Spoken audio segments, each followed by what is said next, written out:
Նա անսահման հմայիչ է, միշտ խնամված ու կանացի։ Նրա ձայնը յուրահատուկ է եւ արդեն տասնյակ տարիներ ոգեշնչման աղբյուր է շատ կոմպոզիտորների համար։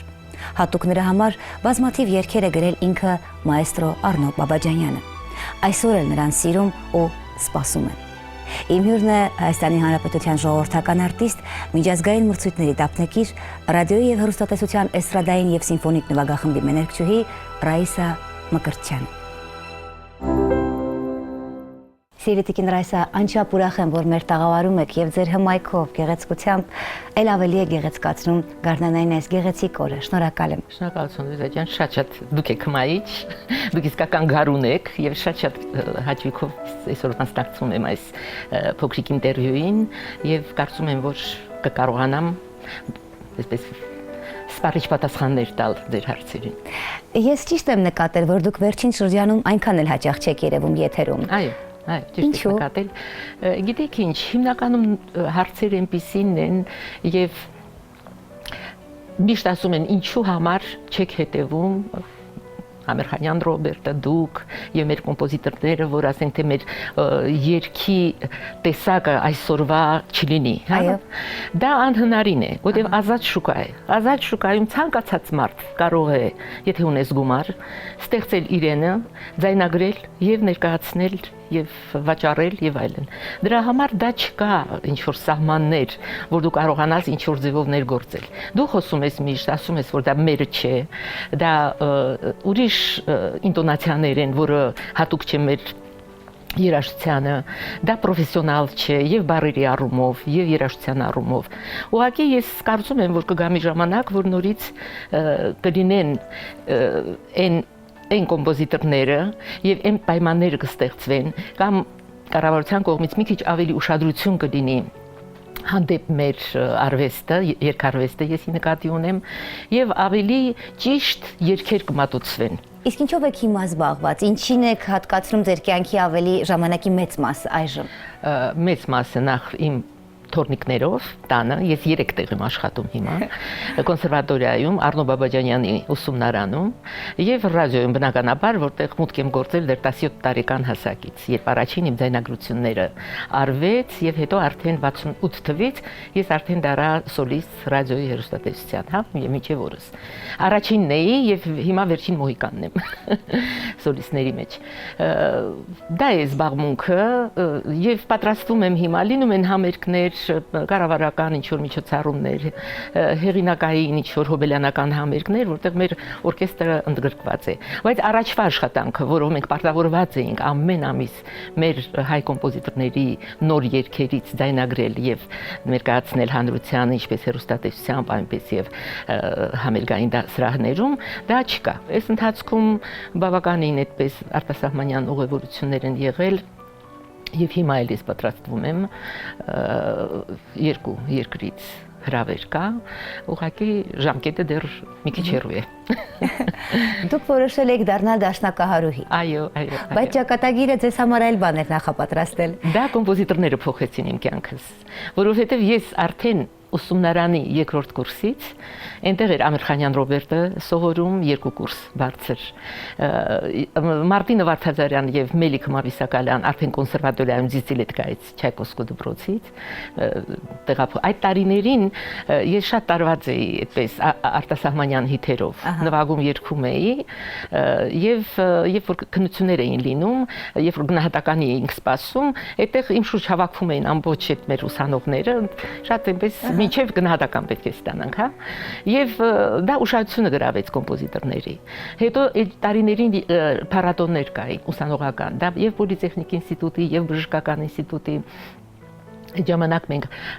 Ամիրխանյան Ռոբերտ արդեն սկսեց գրել լիթերատուրի երգերի մի ամբողջ շարք դեռ սկզբնական շրջանում Մելիքը Մավիսակալյան, Մարտին Վարդազարյան, որ ամբողջ կյանքում իմ կողքից է եղել, ինչով հնարավոր է նա օգտակար է եղել եւ երգերի առումով եւ ձայնագրությունների եւ հրաշալի ընկերների մի խումբ, որոնց հետ ես ամբողջ իմ կյանքը անցել եմ եւ շատ հիրախտապարտ եմ իմ ճակատագրին, իմ կյանքին, ինձ տրված այդ այսպիսի բախտ ունենալու հնարավորությանը, որ մոտս եղել են շատ լավ ընկերներ, հրաշալի կոմպոզիտորներ, որոնք գրել են եւ ստեղծագործական այդ համագործակցությունը շարունակվել է մինչեւ օրս։ Եվ իսկ Արնո Արությունիչի հետ մեր ծանոթությունը դա եղավ հենց այդ տարիներին, երբ որ գրվեց մի քանի երգ նաև միջին սերնդի կոմպոզիտորների կողմից, դա Աճեմյանի Իմ մայրիկը, Բարի ճանապարհ եւ այլն, եւ իր ուշադրության այսպես կենտրոնում գտնվեցի եւ հիշում եմ, որ Մելիք Մավիսակալյան օրկեստր ուներ, որտեղ պետք էր հաշվետու համերգ ներկայացվեր։ Եվ այդ օրը ես ուրեմն 3 երգ պետք էր երգեի, Համխի դահլիճում էր դա, եւ Արնո Արությունիչը, Ալեքսանդր Հարությունյանը եւ Էդվարդ Միխայելիչ Միրզոյան դահլիճում էին։ Այդ օրը մենք ծանոթացանք եւ դա եղավ սկիզբը մեր ստեղծագործական համագործակցության մինչեւ իր մահը, մինչեւ իր կյանքից հեռանալը։ Եվ ուղղակի երջանիկ եմ, որ այդպիսի ընկերներով եմ շրջապատված եղել, այդպիսի հանճարեղ կոմպոզիտոր է եղել իմ կողքին եւ երբեք չի եղել նախ այն բանը որ նա ինչպես վստահեց ինձ ինքը ուներ մի ամբողջ բանակ ռուսական աստղերի, հա, իր համար ինքը գրում էր Միրեյ Մատեյի համար, Կարել Գոտն է երգել, Լիլի Իվանովան է երգել, տարբեր եվրոպական երկրների իր սոլիստները եւ մոտ 38 երգ առաջին կատարումները վստահվեցին ինձ։ Եվ այսինքն այդ 25 տարիների ընթացքում անընդհատ ինքը ուղարկում էր երգեր, այստեղ Մելիք Մավիսակալյան ձայնագրում էր, մենք դա իրական դարձում ենք իրականություն, լինում էր պրեմիերաները դրա, այստեղ Մոսկվայում, հեռուստատեսության Մոսկվայի կոմպոզիտորների միության սրահում, բանում, այդ Մոսկվայի, հա, այդտեղ։ Եվ այնպես ստացվեց, որ ես արդեն երկրորդ կուրսում կոնսերվատորիայի, որտեղ երիտասարդամուրային բաժնում էի, ինձ ասին, որ դու արդեն սոլիստ ես ռադիոյի նորաստեղծ էստրադային սիմֆոնիկ նվագախմբի։ Այնց հետաքրքիր է, ինչպես ձեզ հաջողվեց կարճ ժամանակում գրավել հանդիսատեսի սիրտը, որովհետև դուք իսկապես առաջին մեներկչուհին էիք։ Այո, հիմա տեսեք թե ինչու՞մն է բանը։ Այն ժամանակ անպայման մշակված ձայներ պետք է երգեին, պետք է օպերետային ձայներն էին ավելի էստրադային երգչուհիները։ Օպերետային ժանրի երգիչներն էին, որոնք երգում էին էստրադային երգեր։ Եվ այդ ժամանակ Արնո Արությունիչը մի շատ ժամանակակից եւ առաջնայող կոմպոզիտոր էր։ Նա հետևում էր թե ինչ է կատարում սահմանից դուրս, հա, Եվրոպայում, աշխարհում, եւ կրծքային ձայնով բնական այն ինչ որ բնությունն է քեզ տվել, ոչ մշակված ձայն, իրեն երևի դուր եկավ այդ ձայնի տեմբրը, այն բանը որ ես դասական երաժշտության մեջ էի գործի ինստրումենտալիստ, հա, որը շատ օգնում էր ինձ ճիշտ ձևով ներկայացնելու երգերը, ճիշտ զգալ երգի կերպարը եւ շատ արագ այդ բոլորը սովորել։ Ես օրինակ հիշում եմ, որ մենք ազգ փառապանձը, երբ որ ձայնագրում էինք, ինձ կանտոն Մեղդային գիծը տվեցին մինչև այնտեղ ռիթմ գրուպան ձայնագրում էր, ես պատուհանի մոտ 4-րդ հարկում ռադիոյի մեր պատուհանի մոտ սովորում էի մեղեդին։ Հետո տեքստն էի տեղադրում վրան եւ նույն օրը ես արեցի ձայնագրությունը։ Գիտեք, հեսա, իսկ այդ երգը, որն իսկապես ձեր բազմաթիվ հրաշալի երգերից չէր տարբերվում, բայց նաեւ տարբերվում էր դրանով, որ հանդիսացավ ձեզ համար լայն ճանաչման եւ մեծ սիրո գրավական։ Այդ 70-ական թվականներ ինչով է շատ այսպես նկատելի, որ շատ ուժեղ թափ ստացավ էստրադային երգը, հա։ Սա իր կառուցվածքով շատ այնպես վարակիչ էր, բառերի առումով հրաշալի եւ հատկապես Սփյուռքում դա դարավ կարծեք գիտեք իմ վիզիտի քարտը։ Որտեւ ամբողջ կյանքում ես ուր էլ որ գնամ, լինի մենահամերգ, լինի խմբին մասնակցելու, ասենք թե արտասահմանյան ուղևորություններն եմ ասում, պետք է ասենք երգեմ մի 10 երգ։ Առաջին երգը միշտ ազգ փառապանցն է լինում, որը որ անգամ ես հիշում եմ Բեյրութում ուսումնական ծրագրի մեջ մտավ, որտեղ հաջորդ մեր Բեյրութին արդեն երբ որ հրավիրվում էինք դպրոցներում ինչ որ հանդիպումների, կոմպոզիտորներ կամ կատարողներ, արդեն իրենք էին այդ երգը հրամցնում մեզ։ Ազգ փառապանց երգը գրված է եղել հատուկ ձեզ համար։ Այդ բոլոր երգերը ինչ որ Արնո Արությունիչ գրել է ինձ համար։ Այդ նույն Չորտովը Կալիսոն, նույն Պազավի Մինյա, Սվետվայոմ Ակնե, Մեր սիրուն Երևանը, մահից առաջ էլ ինքը այդ վերջին երգը գրեց։ Դու մեզ համար նորաշունչ անի ու վան հիշում եք դա, հա, որը նույնպես շատ սիրված է, եւ միայն դա չի, ես մոտ 7 երգ կա, որ այդ առաջի տարիներին գրվեց եւ որոնք որ հայերեն լեզվով են։ Դեռևս երկրորդ կուրսում դուք ամուսնացաք։ Ձեր ամուսինը միշտ է աջակցել ձեզ։ Գիտեք, այսպեսի մի բան կար, չէ՞, ուզի իհարկե ասել այդ մասին։ Նա ինձ այսպես ընդունեց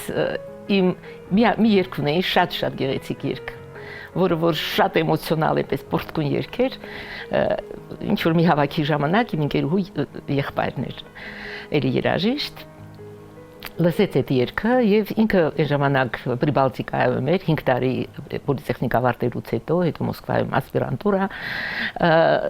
դա լսեց եւ ինքը որոշեց որ պետք է ուսնանա ինձ հետ եւ ես հիշում եմ հարցրեցի թե բայց вы же не любите меня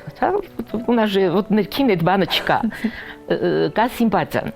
ասեց ես տեսել եմ ձեր ընտանիքում ձեր մորը եւ ձեր հորը եւ դա ինձ համար բավական է որպեսզի ես հասկանամ որ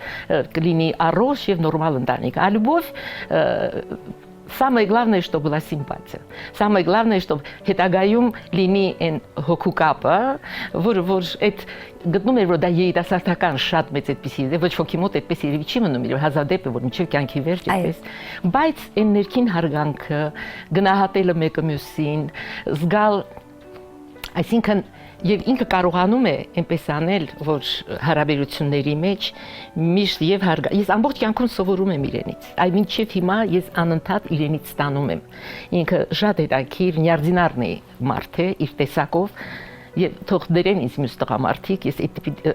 մարդ չեմ հանդիպել իմ մոտիկների մոտ գոնե ում որ գիտեմ իսկ ինչ է կարծում այսքան տարի անց որն է կարևոր վերջապես ճիշտ էր ձեր ամուսինը եւ արդյոք ընտանիքի կայացման գործում այո այնքան ես միշտ անդրադարձել եմ եւ ինքն էլ է դրան հետաքրիր է շատ բացարձակապես տարբեր եւ բնավորություններով չէ կա բարիությունը որ ընդհանուր է մեզ համար այնքան տարբեր ենք որ չպետք է դա երևի թե լիներ բայց ես նորից եմ ասում ճակատագիրը այնպիսի խաղաղած եւ մեր ամուսնությունը շատ արագ կատարվեց եւ ես միշտ չի պատկերացնում թե ինչպես պետք է լինի հետագան հա սկզբից ինքը այդքան լավ չէր վերաբերվում ինքը լսելով ինձ դուրն եկավ այդ ամենը եւ ասեց հոգին լավն է պետք է ամուսնան մամային էլ տեսնելուց հետո Մերոնց ասենք ինք ասեց թե եթե 40% անգամ դու ունենաս այդ մամայի տվյալները,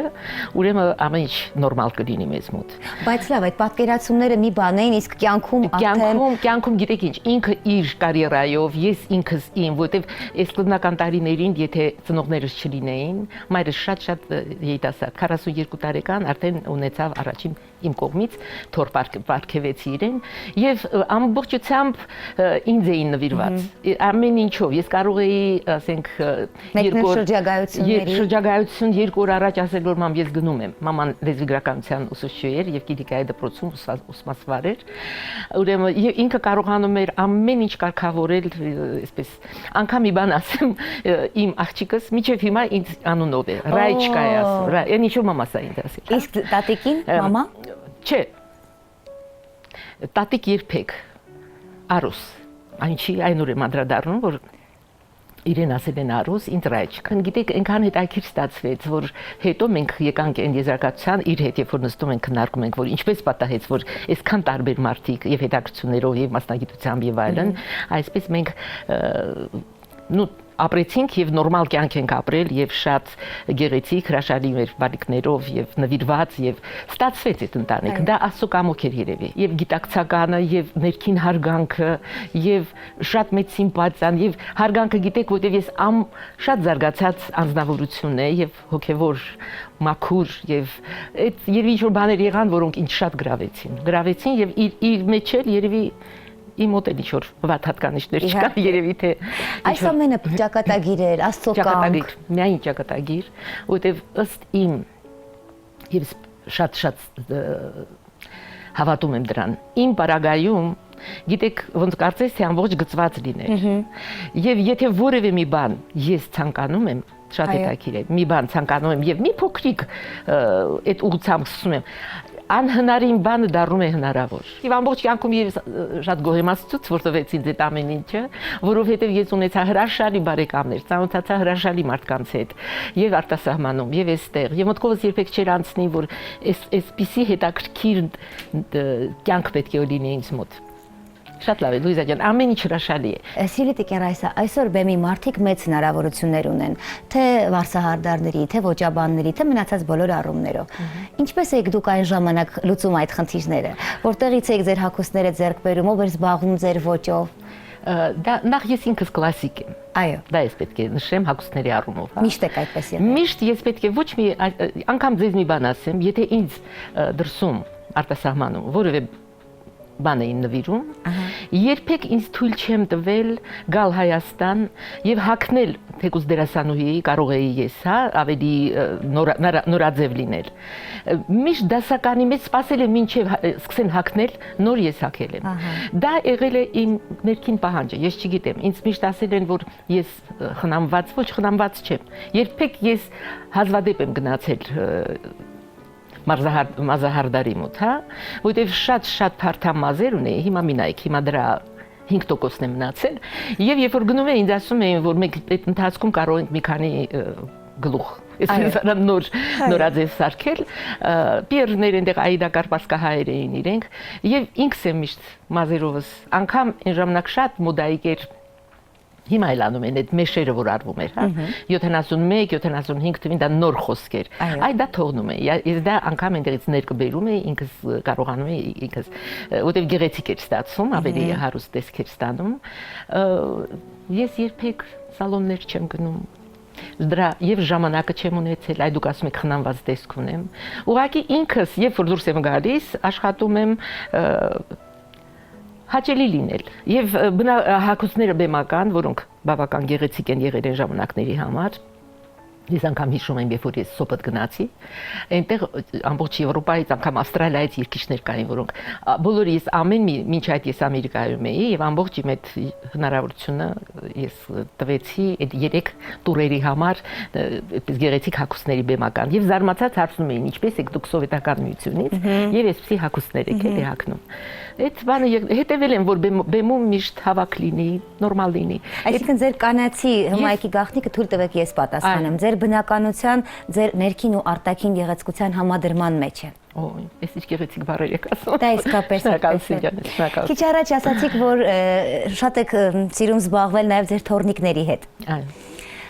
Քանիսն են նրանք։ 3-ն են, մեկը արդեն աշխատում է, Մոսկվայում է, աղջկաս տղան, այս մյուս տղայիս երեխաները Սոնան եւ Սարգիսը 15 եւ 13 տարեկան։ Դաշնամուր ես ամեն օր իմ թորնուհու հետ նստում եմ եւ ամեն օր ես մինիմում 2.5 ժամ ենք նստում ենք դաշնամուրի մոտ։ Ունեն երաժշտական ինքը, այո, հրաշալի եւ ձայնը ունի եւ ես կարծում եմ, որ ձայնի առումով նրա մոտ ավելի դասական ոճը ավելի հաջող կստացվի, որակը ձայնի այդպեսին է։ Սարգիսը հրաշալի մի երեխա, չգիտեմ, շատ լավ երեխաներ են եւ մենք ինչքանով հնարավոր է աշխատում ենք, ինչ որ տեսել եմ ես իմ ծնողներից, այն աշխատում եմ փոխանցել իմ թորներին։ Ինչպեսի տատիկ եք դուք։ Ես ինձ շատ բարի, շատ նվիրվող։ Ինչքան որ ժամանակի առումով ես հնարավորություն ունեմ, բայց այսօրվա օրով այդպես է եւ աշխատանքի հետ համատեղելով ես ժամը 6-ից մինչեւ 8:30 մենք արդեն մինչեւ ամուսինս է դպրոցի այդպես դարարկաները եւ իսկ մնացած արդեն երաշտական առումով մինչեւ ժամ 8:30 Ձեր դուստրը նույնպես երգում է։ Նա ապրում է Մոսկվայում։ Ինչ նորություններ կան նրա աշխատանքային գործունեության մեջ։ Գիտեք ինչ, ինքը նախ ուզում եմ ասել, որ ես շատ խանգարել եմ իրեն, երբ Երևանում սկսեց ինքը ուզել ցանկություն ունեցավ, որ երգի, որտեվ ես գտա, որ եթե իմ ծնողներս այսաշյան ինձ նվիրված եւ ամեն մի հոգս ընտանեկան վերցնում են իրենց վրա, ես այլևս չեմ կարող իրեն, որտեվ սա պահանջում է ազատություն։ Եվ շատ զարմանում եմ, որ ես կարողացել եմ, ասենք, տարբեր հարցերում այն միջինը գտնել եւ լինել եւ որպես դասատու մանկավարժ, եւ որպես երգչուհի, եւ գաստրոլների գնալ եւ երեխաների հետ էլ մասնակցություն ունենալ ընտանիքի խնդիրներին կամ օգնությանը եւ այլն։ Արմինեի հարցում ես կարծում եմ, որ շատ բարդ էր իր մոտ այդ ամեն ինչը։ Ինքը մենակ էր այնտեղ տղան եւ ամուսնու հետ, այսինքն սկզբից եւ իրեն պետք է շատ մեծ օգնություն։ Շատ հաճախ նա երեխային թողնում էր մենակ այնտեղ գիշերով եւ ինքը ժամ առավոտվա 4-ին նոր տուն էր գալիս։ Այդպես եղել է, երբ որ իր մոտ մի ամսով գնացել եմ այնտեղ իր մոտ հյուր բայց շատ մեծ էր սերը դեպի։ Ինք ավարտեց Չայկովսկու դպրոցը, ավարտեց կոնսերվատորիայում 3 տարի դաշնամուրային բաժին։ Նույն ճանապարհը ինչ որ ինձ մոտ անցավ։ Եվ Մոսկվայում այնտեղ երբ որ ընդունվում է Գնեսինի ակադեմիան որպես ջազային վոկալ, հա, եւ միանգամից երկրորդ կուրս, որովհետեւ այստեղի կոնսերվատորիայի դիպլոմ ուներ, այդպես օրենք կա։ Եվ այս ընթացքում ընդունվում է Liga Blues, ուրեմն Սարուխանովի խմբի մեջ, սկզբից որպես կլավիշնիկ, հետո սկսում է բեք վոկալով, հետո սկսում է ջազային ինչ-որ բաներ եւ արդեն Լունդստրեմի օրկեստր, որտեղ 18 տարի Լունդստրեմի օրկեստրում ինքը մներկչուհի դարավ արդեն, եւ անգամ ես կարող եմ ասել, որ արդեն 2 տարի է, երբ որ եղավ հոբելյանական օրկեստրի հոբելյանական տոնը տոնվեց, ինքը ստացավ վաստակավորի կոչում։ Բայց արդեն հիմա դուրս է եկել անհատական Կրամեր կա այնտեղ Դանիել Կրամեր, որ հրաշալի народный արտիստ Ռասիի եւ ջազային եւ ընդհանրապես հրաշալի դաշնակահար է, նրա հետ է համագործակցում, բավականին շատ այսպես համերգային գործունեություն եղավ, 3 անգամ նա եղավ Կուբայում, եւ Իսրայել, եւ Ավստրիա, եւ Իտալիա, եւ Իսպանիա, 5 անգամ Իսպանիայից հրավերներ են ստացել իրենք։ Այսինքն, այսպես, բայց ես ասեմ, որ այդպես խտացված է իր մոտ եւ դա չկա։ Հիմա Մոսկվայում բավական դժվար ժամանակներ են եւ դժվար է այդ ակտիվությունը ինքը ցանկանում է, բայց դա մի քիչ ավելի այդպես պաղած վիճակում է, էլի, հա։ Տիկին Ռայսա, դուք բազմաթիվ շրջագայություններ եք ունեցել։ Հայկական էստրադա ներկայացրել եք աշխարհի ամենապատվավոր բեմերում։ Ես վստահ եմ, որ բազմաթիվ առաջարկներ են եղել նաև դրսում աշխատելու։ Այո, շատ։ Երբևէ նման միտք եղել է։ Շատ է եղել։ Ուրեմն դեռ 71 թվականին, երբ որ մենք կոմպոզիտորների խմբով, որտեղ Էդվարդ Միրզոյան, Էդգար Հովանեսյան, Ալեքսանդր Հարությունյան, Էդվարդ Բաղդասարյան, Լազար Մարտիրոսյան, այդպես մի խմբով եւ Ռոբերտ Ամիրխանյան այնտեղ ուրեմն գրված էր ինչ շատ հետաքրքիր համերգներ էին եւ մենք Բեյրութ մեկնեցինք, շատ երիտասարդ նոր էր դեռ, դա իմ առաջինը չէ, ինքնագործ խմբերում էլ է այդպես եղել, որտեղ Ամիրխանյան Ռոբերտն էր ղեկավարը, կռունկ խումբը, այստեղ ուրեմն մեր այդ համերգները ինչով էին շատ հետաքրքիր, որ ամեն մի կոմպոզիտոր տարբեր բաներում, տարբեր ժանրերում իր սոլիստներին էր բերել եւ իրենք նվագակցում էին եւ դա ուրեմն գեղարվեստասիրած միությունը, կանանց միությունը մեծահարուստների հայ։ Ուրեմն հրավիրել էին եւ այդպիսի այնքան մեծ հաջողություն ունեցավ դա Բեյրութում, որ ռադիոժամի եղավ ուրեմն համերգ անմիջական եթեր, այսինքն ուղիղ եթեր, հա, եւ երբ որ մի քանի երգ ես այդպես երգեցի, չհասցրեցի դուրս գալ ստուդիայից, ուրեմն եկավ տնօրենի տղան, որ ապրում էր Ամերիկայում, եւ ուրեմն առաջարկեց անգլերեն էր խոսում, ես չէի խոսում, բայց երգում էի, շատ եմ երգել անգլիական երգեր, առոգանությունս լավն է եղել եւ դպրոցում անցել եմ անգլերեն եւ ինքը առաջարկեց ուրեմն 8 ամսով Ամերիկա մեկնել, որտեղ ապրում էր Ամերիկայում եւ ամբողջ մի ցիկլ ձայնասկավառակի ինչ որ ձայնագրել, սկզբից շատ ոգևորվեցի, մեզ հետ էր Անդրեյ Մարտիրոսյանը, Սփյուռքի կոմիտեի այդ որ հսկում են այն ժամանակ այդպես միշտ պետք է լիներ, մոտեցած Անդրեյ Սերգեյիչ, գիտեք, այսպեսի առաջարկ ոգևորված, ասի Ռայսա ջան, մոռացիր եւ ոչ ոքի ոչ մի բան մի ասա, որովհետեւ դա կկտրի քո հետագա բոլոր հրավերները, հա, եթե դու նման բան անգամ բարձրաձայն ես, դու ասա, որ այդ հնարավորությունը չունես, դու ունես փոքրիկ, այն ժամանակ արդեն Արմին չկասի 2 տարեկան էր, եւ ասում է չես կարող, ցավոք չես կարող։ Այդ առաջարկները եղել են եւ Կանադայում, եղել է Ամերիկայում, եղել է Բուդապեշտում։ Ուրեմն շատ հետաքրքիր էր, մենք իրավունք չունեինք ոչ վալուտա ստանալու ընդհանրապես արտասահմանյան։ Եվ երբ որ այդ համերգը ես երկվեց բոլոր այդ 15 համերգը, ես հետո Բուդապեշտ եկանք այնտեղ, ուրեմն այդ ինչ որ քեյսով գումար բերեցին, որ դեսպանատնից, ասին վերջացավ ձեր այդ բանը, արդեն դուք պետք է այդ գումարները, որ դուք ստացել եք, պետք է մեզ տաք, որովհետև մենք վալուտայի կարիք ունենք եւ դուք չեք կարող վալուտան տանել բան։ Բայց մինչ այդ ուրեմն եղավ շատ մի հետաքրքիր բան, ինձ խնդրեցին, ասին կարող ես դու մասնակցել մի համերգի, որտեղ գնում են գալիս են աշխարհի բոլոր երկրներից պրոդյուսերներ եւ լսելով մեր համերգը իրենք սկսում են պայմանագրեր կնքել։ Եվ այստեղ էլ նորից Ավստրիայի, Պորտուգալիայի եւ Իտալիայի ես իտալական երգել էի երգում այնտեղ, նորից առաջարկ եկան հատուկ եւ այդ Մարտա Բիբին, որ ասեց Ռայսա ջան, անպայման մասնակցի, մեզ համար հետաքրքիր է ինչպեսի մոտեցում կլինի, հա։ Ինքը բերեց այդ մարդկանց, ասեց այ իրենք ուզում են քեզ հետ կնքել ինչ որ պայմանագիր, հա, համերգային գործնեայության, բայց ես գիտեմ, որ դուք իրավունք չունեք։ Այսինքն, բայց մեզ համար հետաքրքիր է ուղղակի հասկանալու համար ձեր ոճի երգչուհու հետ իրենք կարող են համագործակցել, կուզեն համագործակցել եւ արդյոք կուզեն տանել, հա։ Իսկ եթե թույլ տային,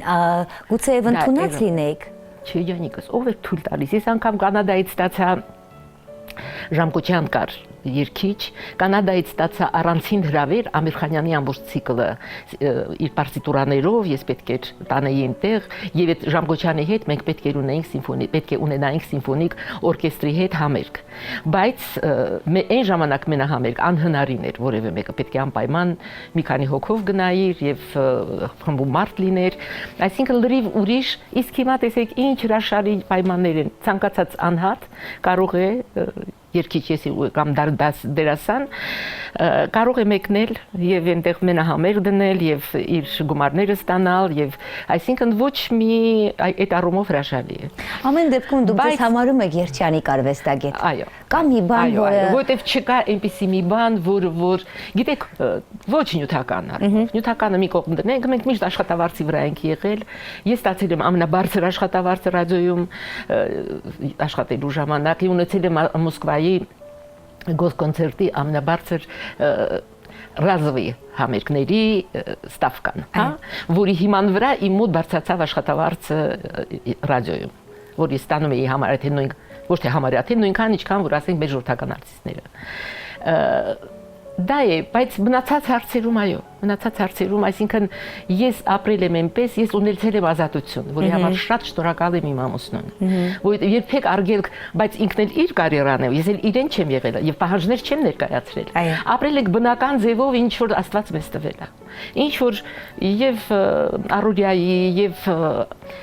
ամեն ես չեմ կարող ասել, որ ես ինչ որ միջին ինտելիգենցիայի այդ կարգավիճակ։ Կիսատ մնացած երազանքներ կան։ Գիտեք չէ, ոչ թե կիսատ մնացած։ Երևի թե ինչ որ բան, եթե այսպես մտածեմ, բայց հիմնականում ինչ է պետք ինձ համար։ Իմ հոգեկան բավարարությունը, որը որ շատ այն երջանկությունը, այն ներքին բավարարությունը, որ ես ստացել եմ այդ երգերի, հատկապես եթե գեղեցիկ երգեր են եղել, եթե դա խոսել է իմ հոգու հետ,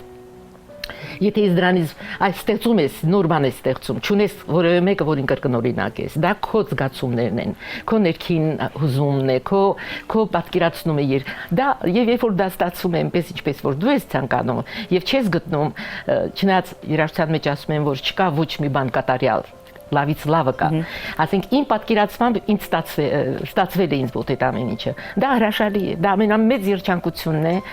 հոգեկան բավարարությունը, որ ես հիշում եմ դուրս էի գալիս ձայնագրությունից գիշերվա ժամը 9:30, երջանիկ, սենց ինչ որ այսպես կապես թրջում էի եւ ոտքով չէի կարող ասենք մի բան նստել տուն հասնել, որովհետեւ ներքին վիճակս ինձ թույլ չէր տալիս, ես բավարարված վիճակում եմ։ Հիմա ցավոք այս 20 տարիների ընթացքում այդ երջանկությունը ես չունեմ։ Հիմա բաներ կան, որոնցով լրացնում եմ իմ ներքին այսպես հավասարակշիռ բավարարված վիճակը։ Եվ հիշում եմ այդ օրերը, որ ինձ բավական երջանկացրել են։ Սիրելի Տիկին Ռայսա, եւս մեկ անգամ շնորհակալ եմ, որ այսօր մեր տաղավարում եք։ Եվ քանի որ այսօր մեր հաղորդումը համընկել է Գարնանային այս գեղեցիկ տոնի մարտի 8-ի հետ, թույլ տվեք հանրային հեռուստատեսության մեր հաղորդման եւ ձեր արվեստը գնահատող մեծ լսարանի անունից շնորհավորել ձեզ, մաղթել ձեզ առողջություն եւ մնացեք այնքան կանացի ու հմայիչ ինչպիսին այսօր եք եւ որ մենք գերվենք մշտապես ձեր անկրկնելի ձայնով։ Այնքան ինձ լավ խոսքեր ասեցիք, շատ շնորհված եմ, շատ շնորհակալություն։ Բոլոր կանանց ամենալավը, ամենաբարին, ամենագեղեցիկը թող լինի ինչ ասեմ, ամենապայծառն ու լուսավորը եւ բարի բախտ բոլորին։ Շնորհակալություն։ Թող այս ծաղկեփունջը լրացնի այն բազմահազար ծաղկեփունջների շարքը, որ դուք վաստակել եք, ստացել եք ձեր երկրպագուների կողմից։ Շնորհակալություն։ Շնորհակալ եմ ես, իսկ ես շնորհավորում եմ նաև բոլոր հայ կանանց, մաղթելով նրանց երջանկություն, ժպիտ ու սեր։ Այսպիսին էր սիրված երգչուհի Ռայսա Մկրտչյանը։